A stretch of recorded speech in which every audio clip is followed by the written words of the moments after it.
Hey guys, so continuation ng Nissan Sentra project natin. So ito yung 2013 Nissan Sentra and dumating na yung part na hinihintay ko. So front and back, pero this video rear muna gagawin natin. Palitan natin yung rear rotors. And this is definitely an upgrade kasi makita nyo compared sa luma, vented and slotted para mas madali daw siyang lumamig, no? Pag nagbe-brake ka kasi umiinit ang rotor. So pag ganyan daw yung design, upgrade yan. Yung sa harap ang nabili ko lang doon, ordinary, plain lang na ganyan. Kaya sabi ko, ito muna yung gawin natin. I think kaya kong gawin to ng mabilis bago dumilim. Tinitingnan ko kung parehas. So yan, dapat may slot yan para dito. And tara, 2 bolts lang naman yan. Okay, you need a size 17 to remove the 2 bolts.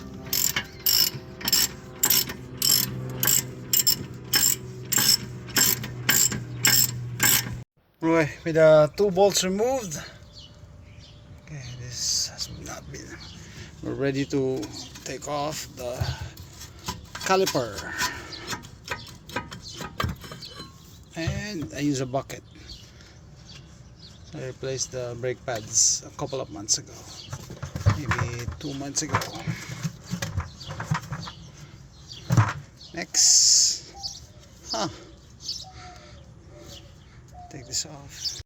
Make sure to choke the tires, release the handbrake, and open the hood. Open the brake. Okay, after kong i-disengage yung handbrake, lumuwag na. Kanina, ang sikip nito, kaya wag niyo kalimutan yung handbrake niya. Maybe just one hand.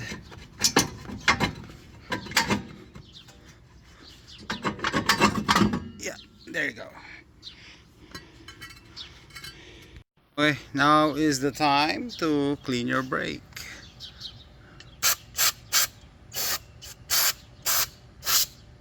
Especially the back. Look at that. Okay, time to put the new rotor. Make sure you align it to that hole. Same hole. Okay, one hand. Okay, where is it? Okay, here we go.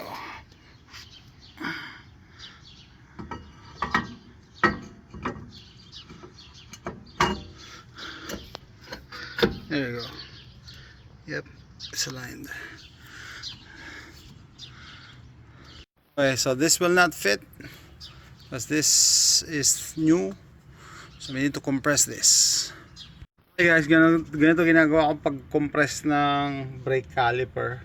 So kanina binuksan natin yung brake fluid reservoir, di ba? Kasi yung brake fluid tinutulak niya pabalik.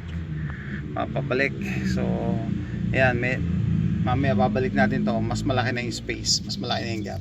Okay, now the gap is wider.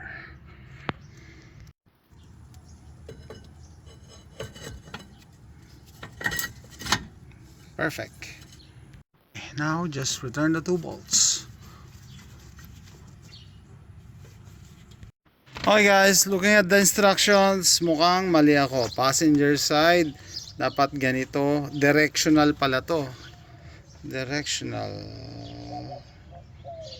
Hindi, tama naman eh.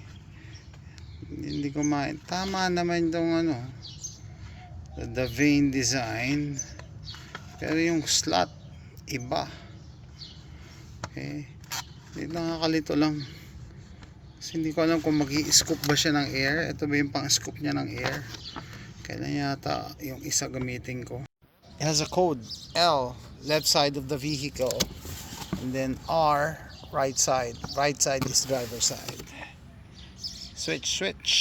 Okay guys, so ito yung tamang rotor, no? R, ibig sabihin right side. And right side meaning passenger side. So eto, itong mga vanes na yan, mag-i-scoop yan ng air, kukuhain ng air para lumamig. So tara, pwede na natin ibalik lahat. Now we can put this back.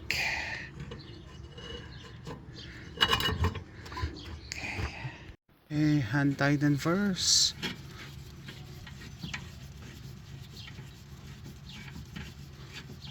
Then torque it.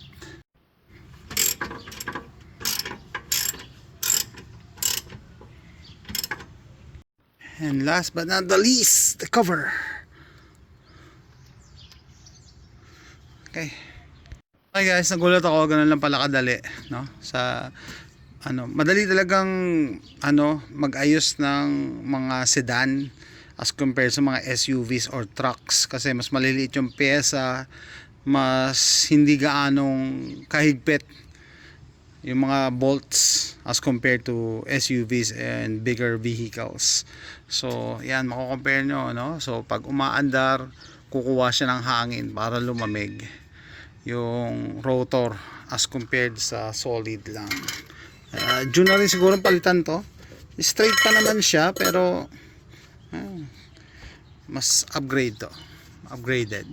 So that's it guys, ibabalik lang natin yung gulong and gagawin sa kabila, same procedure.